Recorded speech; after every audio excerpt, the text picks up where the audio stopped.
Muy buenos días.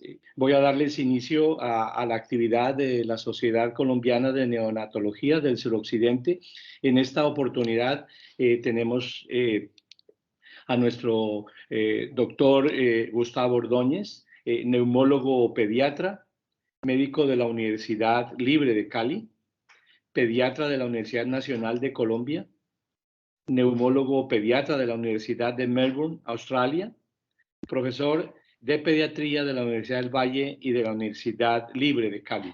Él hoy nos dará su conferencia con respecto a cuidados ambulatorios del paciente con displasia broncopulmonar. Muy buenos días, Gustavo, y es un honor tenerte para que des inicio entonces a tu presentación. Hola, buenos días. Pues muchas gracias por la invitación.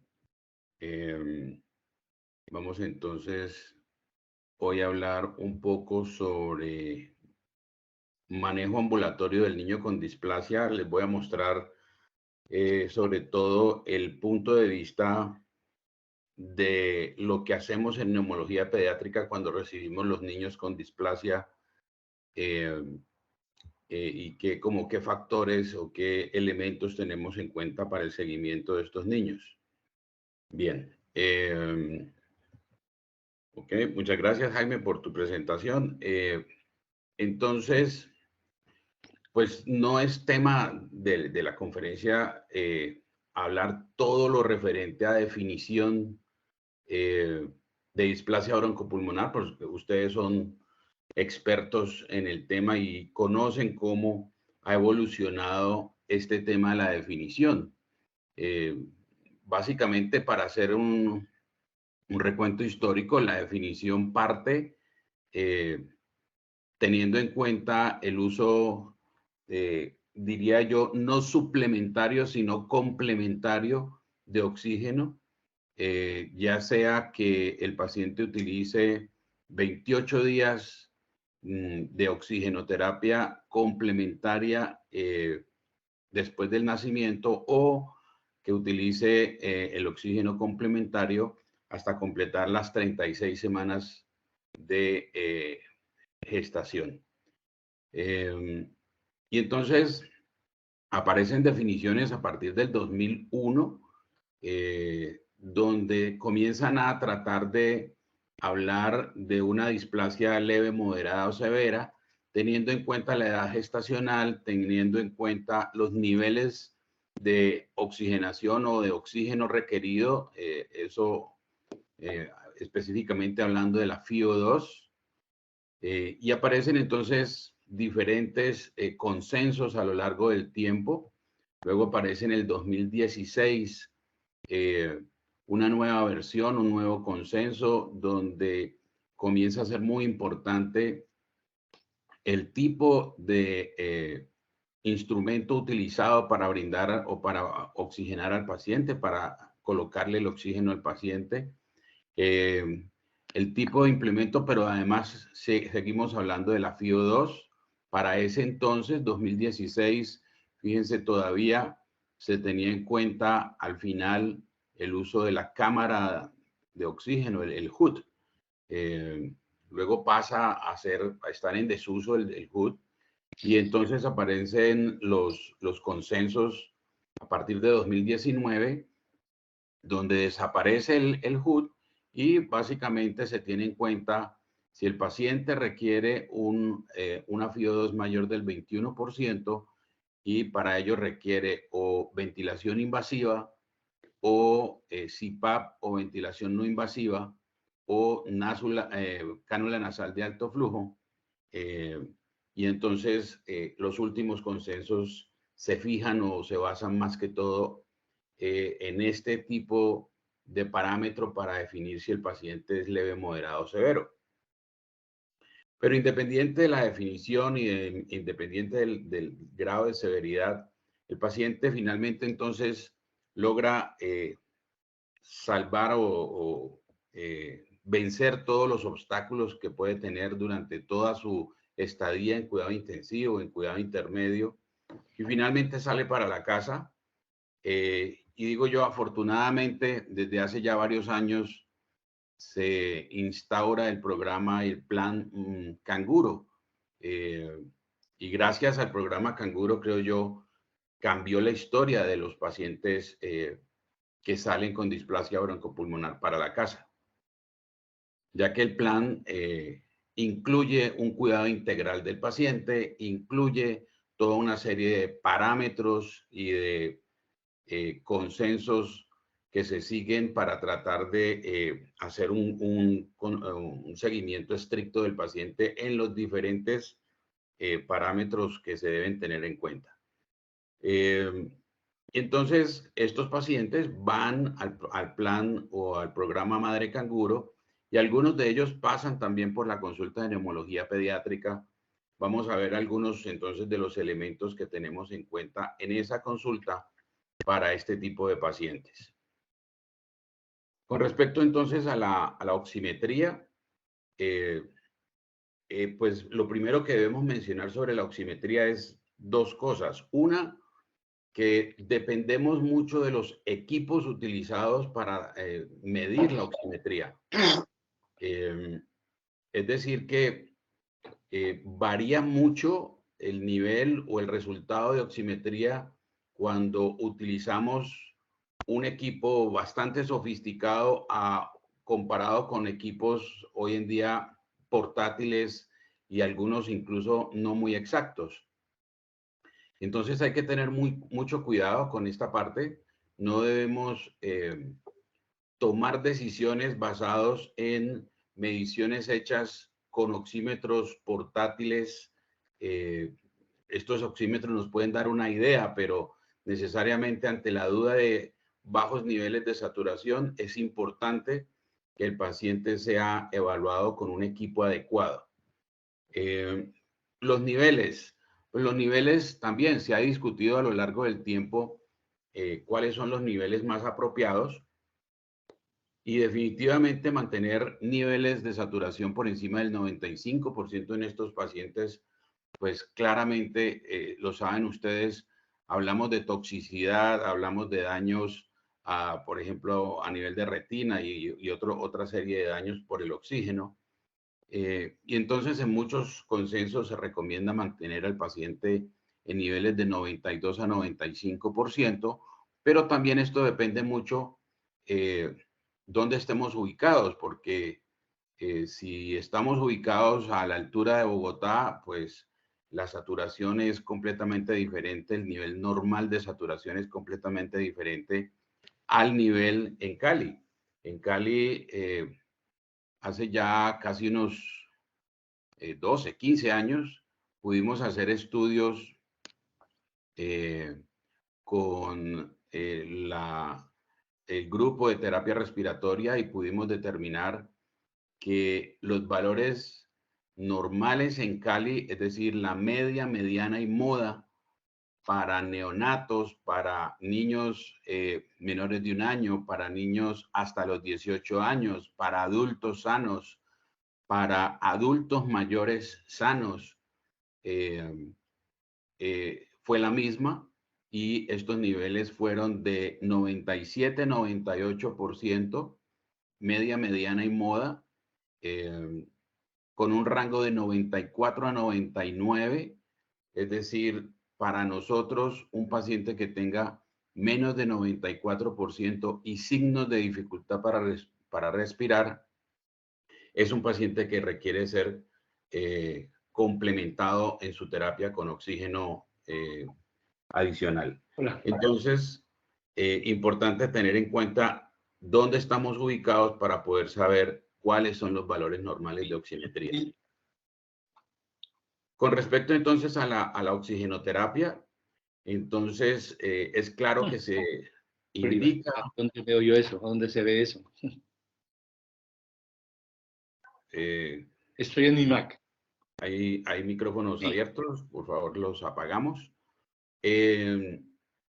Entonces, con respecto a la oxigenoterapia, la indicación de oxígeno Le doy aquí domiciliario. en Microsoft, estoy en Microsoft Teams. ¿Le doy a preferir ahí? No. No. Si pueden, por favor, apagar los micrófonos. Entonces,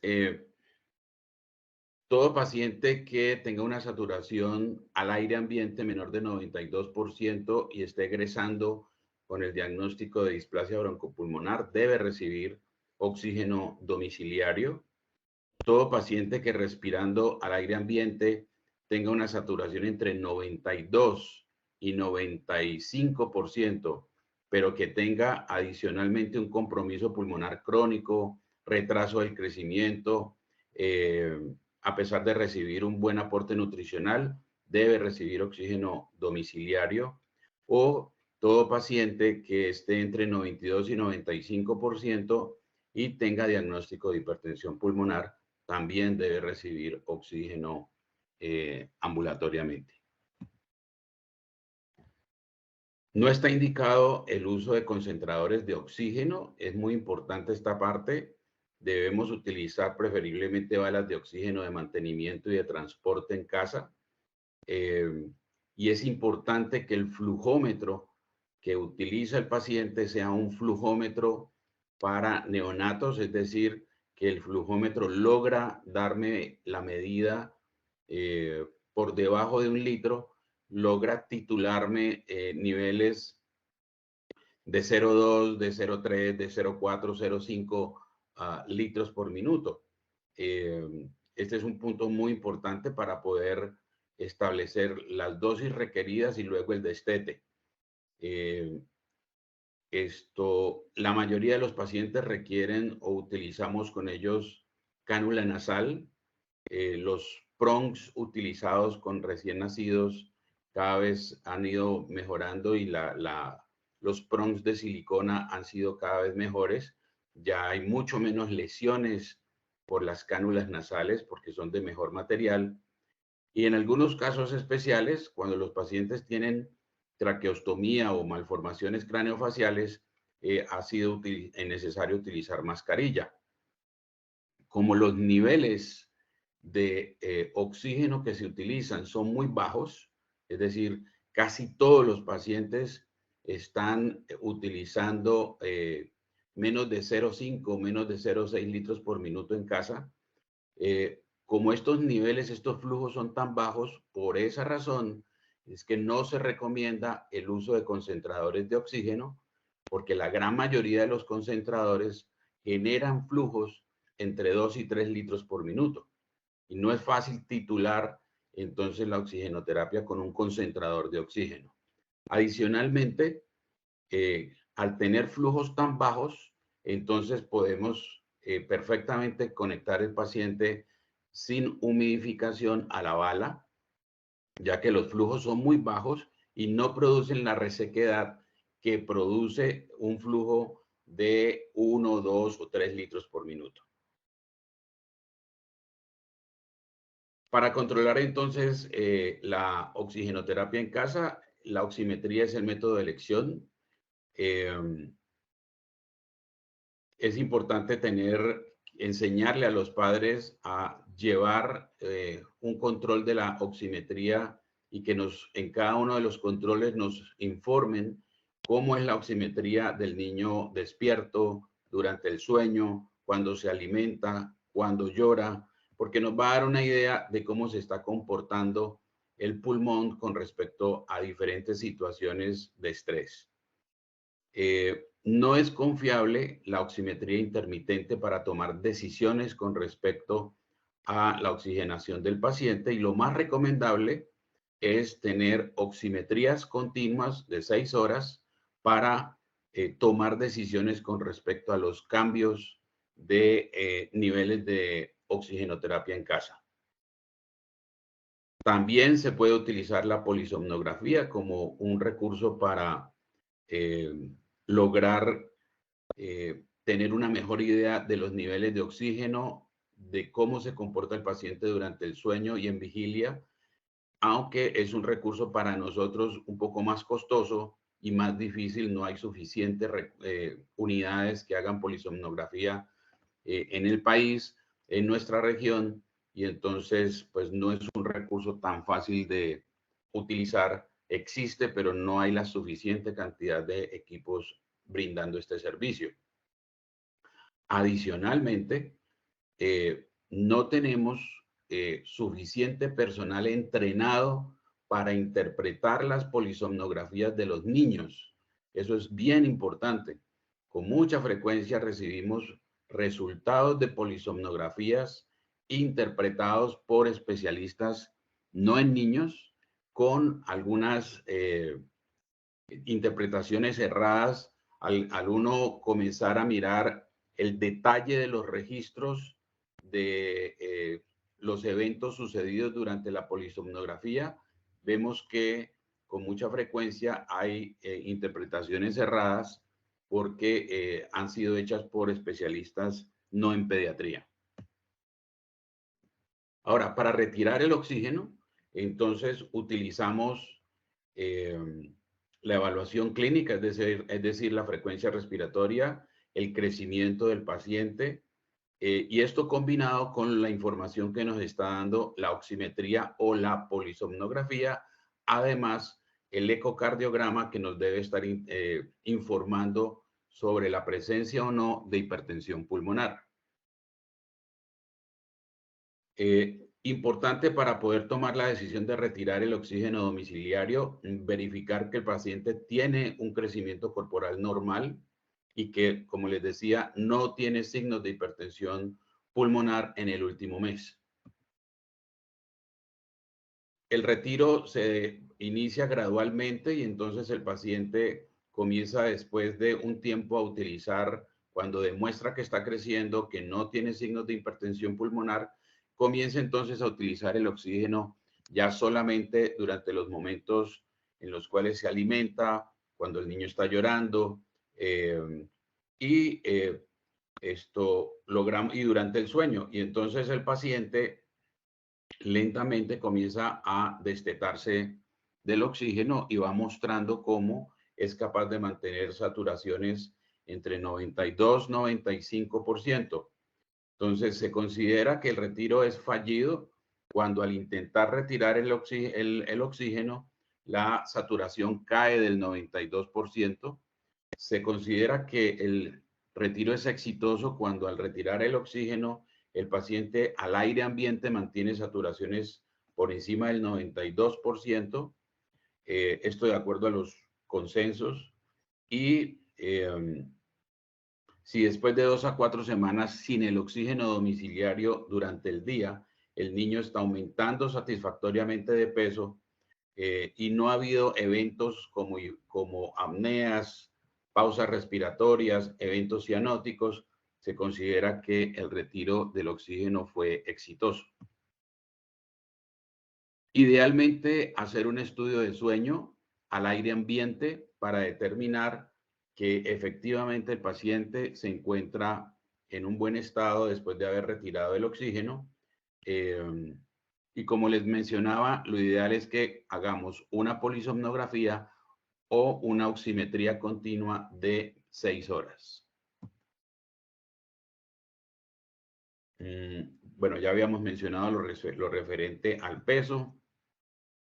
Algo importante es que al retirar el oxígeno, siempre que se suspenda el paciente que está recibiendo oxígeno, cuando se le debe indicar a la mamá y al papá que al retirar el oxígeno, al suspender el oxígeno, deben hacer una medición de la saturación 40 minutos después, porque se ha visto que es un momento en el que muchos pacientes hacen un efecto de rebote y muestran una caída importante de la saturación. O sea, recomendable suspender el oxígeno, hacer una medición después de suspender, de apagar el flujómetro, y 40 minutos después debe hacerse una nueva medición. Cuando los pacientes van a viajar en avión, entonces se recomienda aumentar el litraje en 0.25 litros por minuto a lo que venía utilizando. Y si el paciente dejó de recibir, ya había dejado de recibir oxígeno y no han transcurrido más de 2 o 3 meses, es recomendable que si viaja en avión se le suministre 0.25 litros durante el vuelo. Con respecto a función pulmonar, entonces no es fácil medir la función pulmonar de los niños menores de 3 años.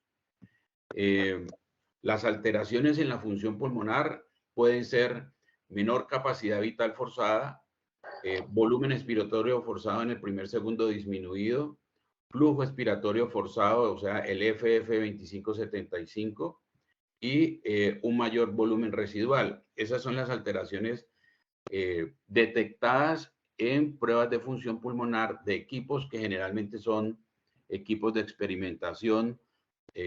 Nosotros no tenemos en nuestro medio todavía en forma rutinaria la medición de función pulmonar para niños menores de 1 año. Se ha visto que estos pacientes manejan obstrucción al flujo de aire, tienen un componente obstructivo en las pruebas de función pulmonar y la mayoría de ellos no revierten la obstrucción al suministrarles salbutamol, o sea, son pruebas que muestran un componente obstructivo sin respuesta significativa al broncodilatador.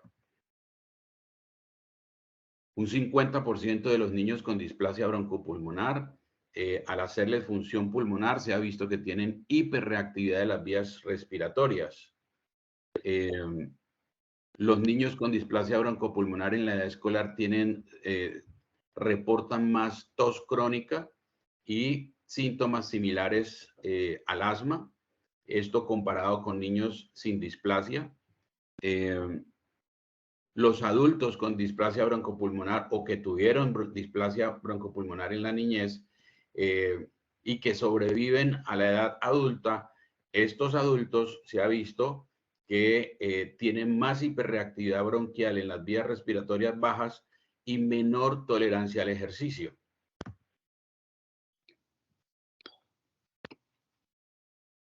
Algo importante es que se ha demostrado que a pesar de que estos niños puedan estar asintomáticos, al hacerles pruebas de función pulmonar se encuentran que tiene un componente obstructivo y desafortunadamente muchos de estos pacientes,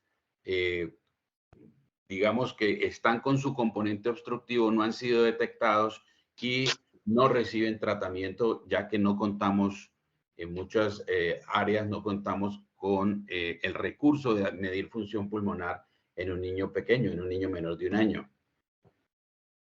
En neumología pediátrica, uno puede ordenarle a estos pacientes pruebas de función pulmonar como son los gases arteriales, la baby pletismografía, la compresión tóraco-abdominal rápida con volumen pulmonar aumentado, la oscilometría de pulso, la espirometría, la dilución de monóxido de carbono, pruebas de esfuerzo con ejercicio y caminata de 6 minutos. ¿Qué hacemos en nuestro medio?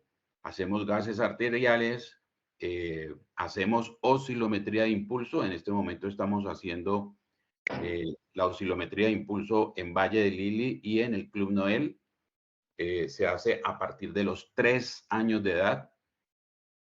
No hacemos espirometría en nuestra ciudad para niños menores de 6 años. No hacemos pruebas de dilución de monóxido de carbono. Sí se hace en algunas de estas instituciones la prueba de caminata de 6 minutos para niños a partir de los 3, 4 años de edad.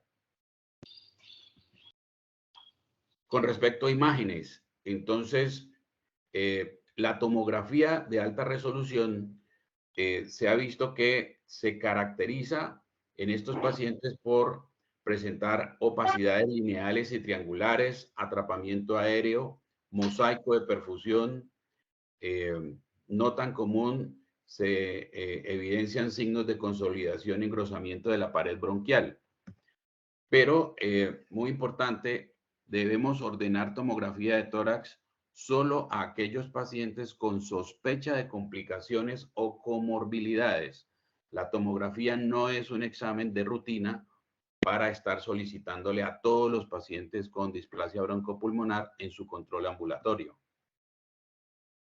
Con respecto al uso de broncodilatadores, no está recomendado el uso de broncodilatadores en forma rutinaria. Salbutamol, que es el broncodilatador que más utilizamos, si lo vamos a utilizar, debe ser por vía inhalada con cámara espaciadora, muy importante. Recuerden que el salbutamol lo aplico a los 5 minutos comienza su efecto y en muchos pacientes 3, 4 horas después ya no tienen efecto. Por eso no debemos formular salbutamol a los pacientes cada 6, 8 o 12 horas. Si yo le formulo a un paciente salbutamol cada 6, 8 o 12 horas es porque el paciente no lo necesita. Un paciente que de verdad necesita el salbutamol debe recibirlo cada 1, 2 o 3 horas. Y muy importante, recuerden que después de 12 a 15 días de uso del salbutamol, se va a generar taquifilaxia, tolerancia, y va a llegar un punto en que el salbutamol no produce el mismo efecto terapéutico que deseamos. Con respecto a los broncodilatadores de acción prolongada, es decir, salmeterol, formoterol, no están indicados para este tipo de pacientes con displasia broncopulmonar. Y sin embargo, vemos con mucha frecuencia algunos pacientes con fluticasona salmeterol utilizando, en este caso, el salmeterol sin que realmente haya una buena indicación. Si creo que el paciente necesita un esteroide inhalado, deberíamos utilizar solo el esteroide inhalado y no la presentación con salmeterol o formoterol. Me refiero a los pacientes con displasia broncopulmonar en control ambulatorio. Y pues todos creo que me han oído hablar sobre el problema de utilizar bromuro de ipratropio en niños porque el efecto muscarínico del bromuro de ipratropio, que hace que el moco que producimos sea un moco espeso, genera tapones de moco. El bromuro de ipratropio lo heredamos los pediatras de la medicina del adulto. Y un moco espeso que genera un tapón de 3, 4 milímetros en un adulto, pues eso no significa nada. Pero para un niño, un mismo tapón de 3, 4 milímetros genera una gran atelectasia o múltiples atelectasias, y ese paciente entonces va a requerir más oxígeno. Por eso, importante, no recomendamos el uso de bromuro de ipratropio porque los pacientes, no solamente los de displasia, sino los pacientes asmáticos con bromuro de ipratropio, lo que hemos visto en nuestras instituciones es que estos pacientes evolucionan más lento, requieren más oxígeno,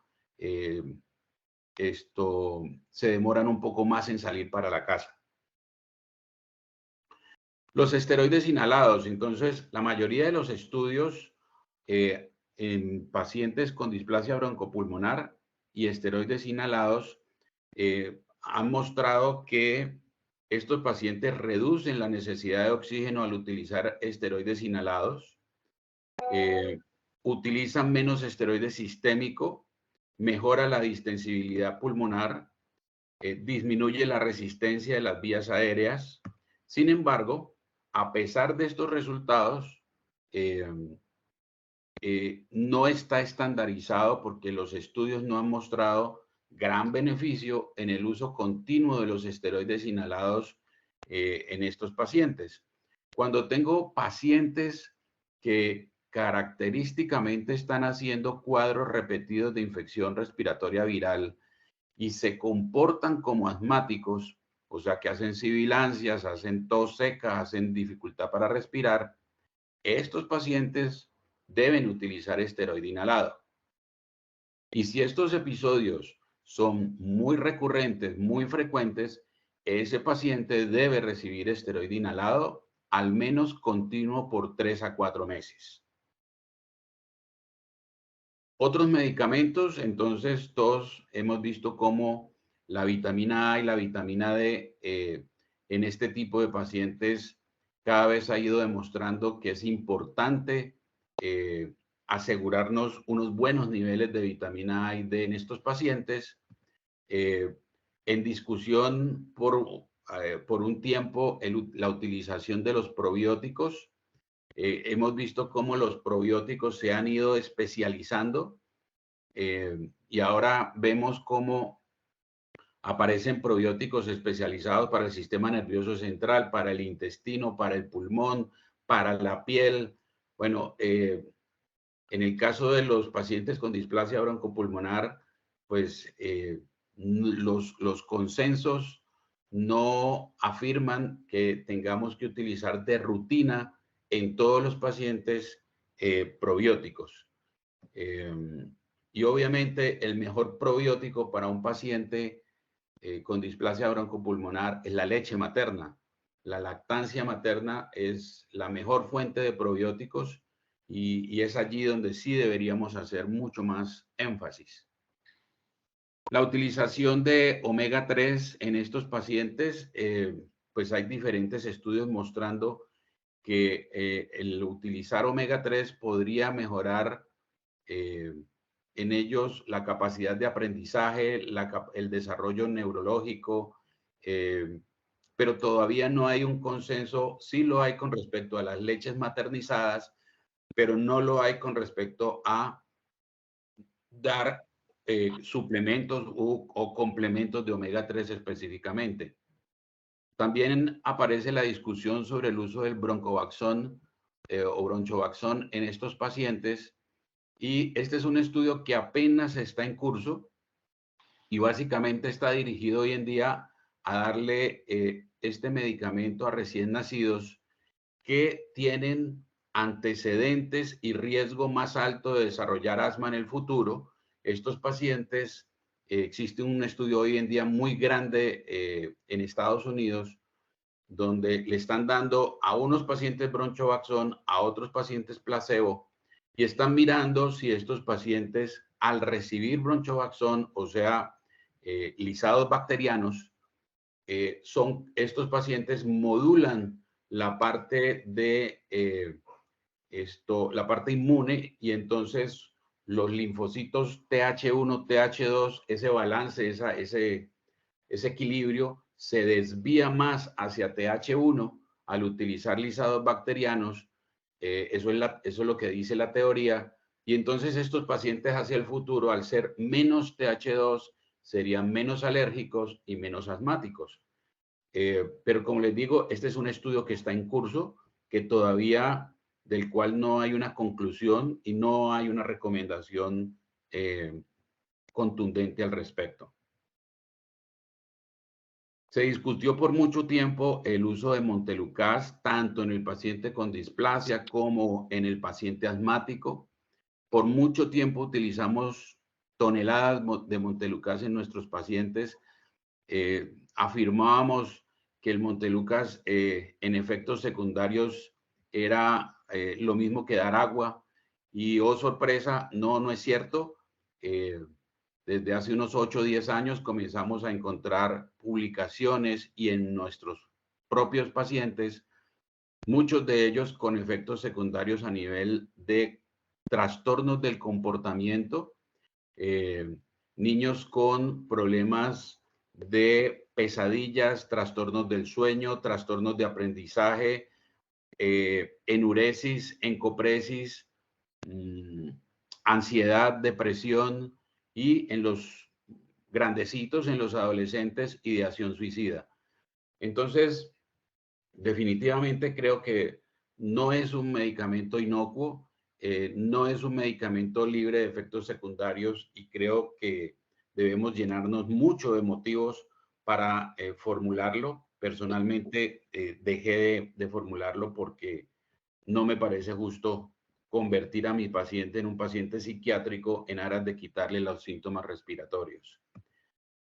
Bien, con respecto a comorbilidades cardiorrespiratorias en estos pacientes, ya les mencionaba que es muy importante estar haciendo el seguimiento, la pesquisa para determinar si estos pacientes están desarrollando hipertensión pulmonar. En teoría, estos pacientes tienen una mayor predisposición a desarrollar asma y muchos de estos pacientes, ante la presencia de un virus respiratorio, tienen más factibilidad, más probabilidad de hacer sibilancias que otros niños sin displasia. Y aquí es muy importante que tratemos de diferenciar en nuestras instituciones lo referente a esto, a asma o bronquiolitis. Y casi que hoy en día la mayoría de los consensos están llegando al punto de definición de bronquiolitis diciendo, mire, bronquiolitis es un paciente que tiene una infección respiratoria viral, que sibila, que tiene dificultad para respirar y claramente no responde al broncodilatador. El paciente que sí responde al broncodilatador se comporta como un asmático y debe ser tratado como un asmático. Hoy en día sabemos muy claro que en los niños, que son el 70% de los asmáticos del mundo son niños, el 70% de los niños asmáticos son de fenotipo viral, son desencadenados por virus, no por alergia. Y este es un concepto que tenemos que cambiar, porque a muchos en nuestra formación médica se nos colocó una impronta, una cicatriz allí, una huella que cuando nos hablan de asma inmediatamente pensamos en alergia y si no detectamos posible alergia en el paciente descartamos el diagnóstico de asma. Grave error. Recuerden, la mayoría de los pacientes de los niños asmáticos son de fenotipo viral y son menores de 5 años de edad. Los niños asmáticos, alérgicos, la gran mayoría se presentan por encima de los 5 años de edad. Esta es la famosa marcha atópica, la marcha alérgica, que describe las 3 enfermedades alérgicas más comunes en los niños, que son la rinitis, la dermatitis y el asma. Y claramente vemos cómo en los primeros 3 años de vida la prevalencia de estas entidades es muy baja. Tal vez lo más alto es dermatitis atópica alérgica, pero rinitis y asma alérgica en los primeros meses, años de vida es muy escasa. A partir de los más o menos 5 años, entonces los niveles o la prevalencia de asma, rinitis y dermatitis se iguala, se dispara y mantiene niveles altos. Casi que podríamos decir que un niño asmático menor de 4 o 5 años lo debemos considerar de fenotipo viral y que un niño asmático mayor de 4 o 5 años podría ser mixto, es decir, de fenotipo viral y alérgico. Con respecto a otras comorbilidades, entonces vemos con frecuencia en la consulta el niño que nos llega con estridor porque estuvo intubado durante su estadía en cuidado intensivo. La característica de estos niños es que tienen un estridor inspiratorio y hay que hacer el diagnóstico diferencial con el paciente de laringomalacia, que es bastante común, y hacer el diagnóstico diferencial con un paciente que llegue con estridor expiratorio, ya que la etiología es completamente diferente y el paciente con estridor expiratorio es una patología de la tráquea o los bronquios.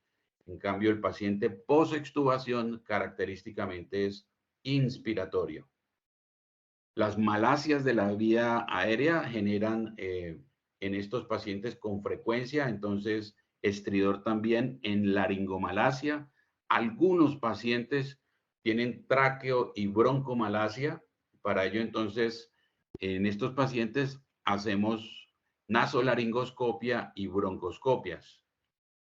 Muchos, bueno, no, afortunadamente cada vez menos pacientes con displasia broncopulmonar nos llegan sin o con traqueostomía, pero me refiero a los niños traqueostomizados porque son un problema, no es fácil, no tenemos un equipo adecuado para manejar a los niños traqueostomizados.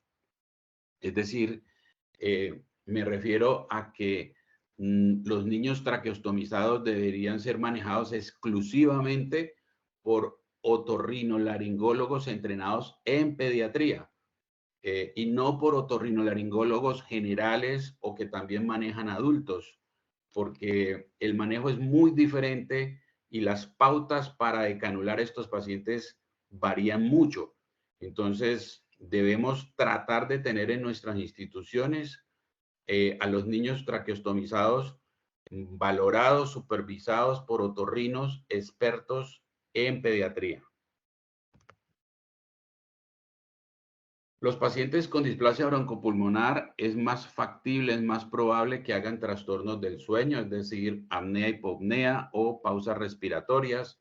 Y entonces volvemos a tocar el punto de la importancia de hacer en estos pacientes la polisomnografía y que estos exámenes sean interpretados por especialistas en niños.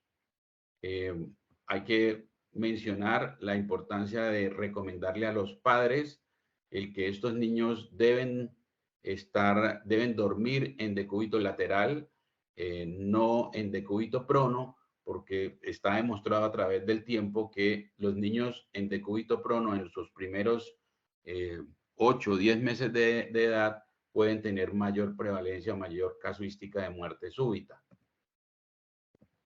Todo niño con displasia broncopulmonar, cuando va a los controles debemos estar pendientes de que no tenga una fibrosis quística, que no tenga una disquinesia ciliar primaria o una inmunodeficiencia, que son las 3 causas más frecuentes de neumopatía crónica, que si no detectamos tempranamente, el pronóstico de vida y la calidad de vida del paciente se va a ver seriamente afectado. ¿Qué pasa con la infección respiratoria aguda en el paciente con displasia broncopulmonar?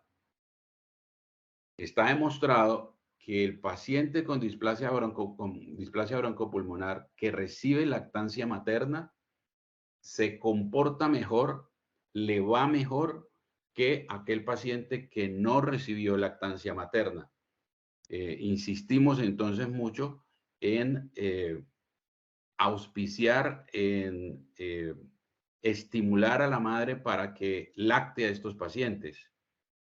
La asistencia a guarderías de niños muy tempranamente, es decir, antes de los 18 o de los 18 meses o 2 años, hace que estos pacientes comiencen a presentar un episodio de infección respiratoria aguda cada 2, 3, 4 semanas y necesariamente vamos a tener un paciente que tiene displasia broncopulmonar, que sus padres lo deben llevar a una guardería por la razón que sea, y entonces estos pacientes van a hacer exacerbaciones mucho más frecuentes y digamos que el éxito en salir del problema de la displasia para estos pacientes va a ser más difícil.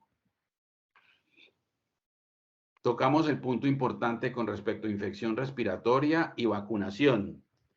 Asegurarnos que el paciente tenga el esquema completo de vacunación y cuando hablamos de vacunación, aunque no es una vacuna, tenemos que mencionar el palivizumab, que es muy cuestionado por la parte de costo-efectividad, pero definitivamente sí vemos como en los pacientes que reciben las 5 dosis de palivizumab, el resultado a largo plazo en cuanto a no presencia del sincitial respiratorio y las no complicaciones de esta infección viral es importante.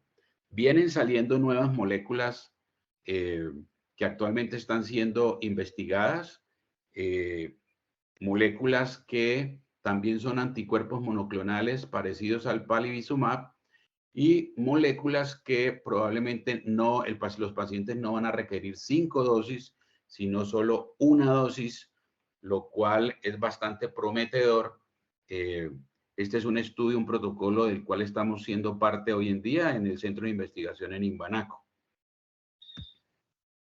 Los pacientes con displasia broncopulmonar y la infección respiratoria recurrente son pacientes que necesariamente van a consultar todo el tiempo porque tienen tos persistente y recurrente.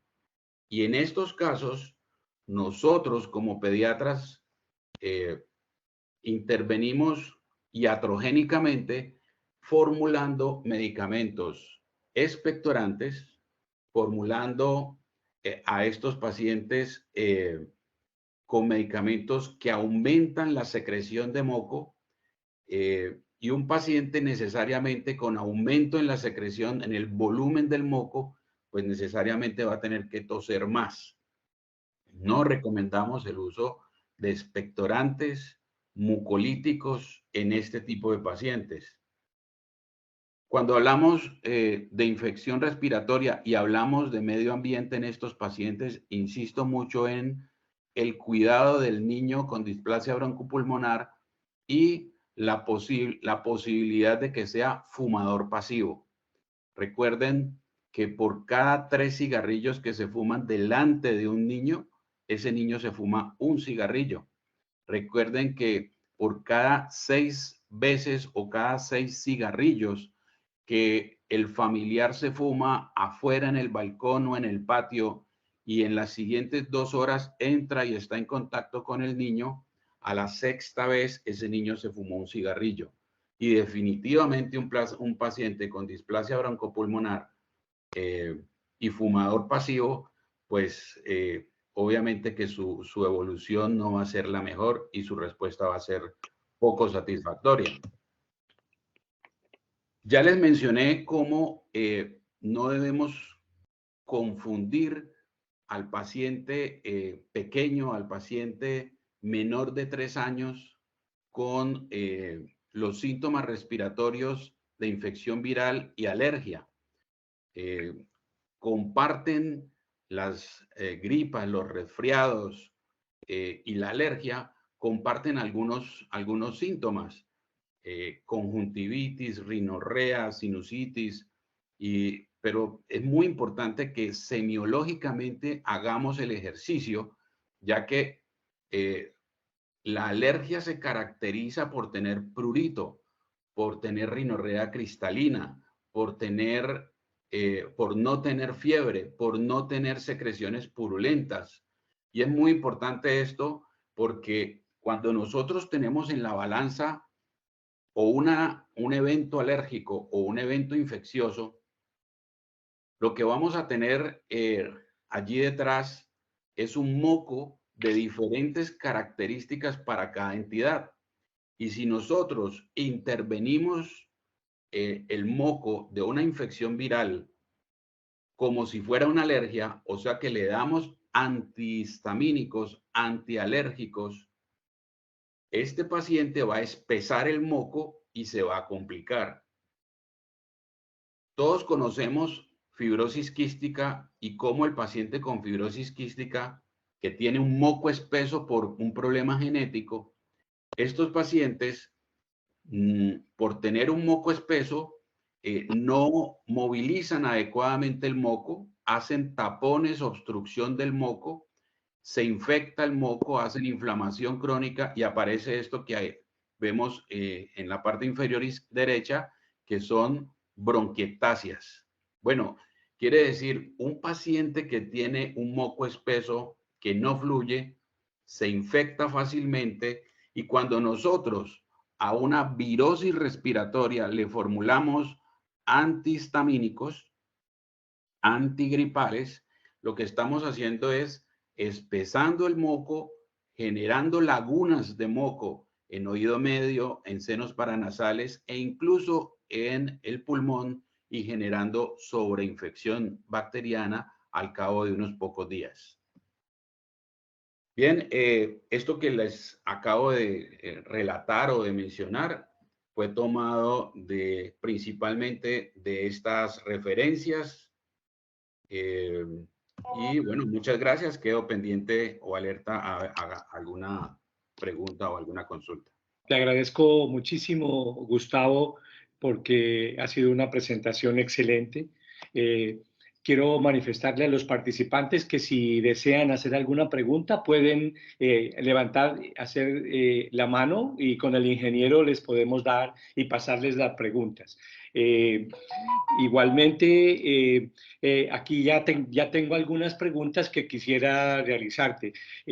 Yo tengo una que de pronto es muy importante con respecto, recuerdo en Farallón haber tenido dos pacientes donde la complicación era una enfermedad pulmonar crónica y teníamos que estarlos en terapia, intubándolos, y tú llegaste un día, lo valoraste y dijiste, te voy a mandar esta droguita, dale esta droguita, y los dos pacientes se mejoraron, y esa droguita se llamaba la alfadornasa, que se utiliza, como lo has dicho, en la fibrosis quística. Pero quisiera mirar qué opciones hay en el manejo de estos pacientes con enfermedad pulmonar crónica que hacen estos cuadros.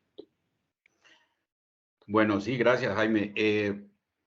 Fíjate que estamos hablando del problema con el cual terminé la charla, y es el espesamiento del moco, Exacto. la generación de tapones, atelectasias, obstrucción, y claro, la alfa-dornasa hace mucolisis, destapa y moviliza esos tapones y recluta esas áreas atelectásicas. Desafortunadamente en Colombia, la alfa-dornasa está avalada por el INVIMA solo para fibrosis quística, y cuando la hemos utilizado, tenemos que colocar en la historia clínica de que estamos haciendo una indicación off-label, que es permitida porque existen reportes de la literatura hablando de su eficacia. Pero hoy en día también contamos con solución salina hipertónica al 7% más hialuronidasa, comercialmente se conoce como IANEP. Es otro mucolítico importante, también lo utilizamos en fibrosis quística, y el INVIMA sí lo tiene aprobado como uso también para pacientes no solo de fibrosis quística, sino pacientes con atelectasias. El único cuidado es que 30 minutos antes de colocar este medicamento, cualquiera de los dos medicamentos, debemos dosificar al paciente con salbutamol 30 minutos antes. Ese efecto mucolítico se va a ver muy importante en la siguiente hora, y por eso es importante que una hora después de aplicado terapia respiratoria entre a hacer maniobras de reclutamiento y de higiene bronquial. Excelente, muchísimas gracias. Aquí tengo una pregunta del doctor Nitza Correoso de Panamá. Dice, doctor, no mencionó reflujo gastroesofágico, que es muy frecuente en el seguimiento del niño displásico pulmonar. Así es, una discusión gigante con los gastroenterólogos pediatras, qué es reflujo, qué no es reflujo, reflujo fisiológico en los primeros 4 o 6 meses de edad, pero definitivamente cuando hablamos, por ejemplo, de un paciente pequeñito, menor de 6 meses de edad, con una rinitis, ojo que un paciente pequeñito, menor de 6 meses con rinitis, no tiene rinitis alérgica, probablemente tiene rinitis química por el reflujo que asciende hasta la nasofaringe, y desafortunadamente vemos pacientes en el día a día formulados con esteroides tópicos nasales, con antihistamínicos para el manejo de la rinitis alérgica, y resulta que es un niño con reflujo. Yo creo que es importante tener en cuenta o diferenciar la enfermedad por reflujo gastroesofágico y la repercusión del niño que no sube de peso, que está pequeñito, casi que manseado, versus el niño con reflujo gastroesofágico no tan severo, pero con repercusión respiratoria importante. Recuerden que reflujo gastroesofágico, el síntoma que prevalece a lo largo, desde que nacemos hasta viejitos con reflujo gastroesofágico, es el hipo. Recuerden que hipo, contrario a lo que mencionan las abuelas, no es frío. Hipo es reflujo gastroesofágico. Es un reflejo del niño con reflujo. Perfecto. Dice Luz Janet Pavón León, dice, buenos días. ¿Está bien considerar en Bogotá como intento fallido de retiro de oxígeno niveles por debajo de 89% y no de 92%? Sí, correcto. Por eso mencionaba que debemos estar atentos dónde estamos ubicados, porque la oximetría es completamente diferente, o los niveles normales de oximetría son diferentes a 2.600 metros de altura en Bogotá versus 1.100, 1.200 metros en Cali, o a nivel del mar en Cartagena. Entonces, la oximetría es diferente y sí, claro que debemos tener esa consideración.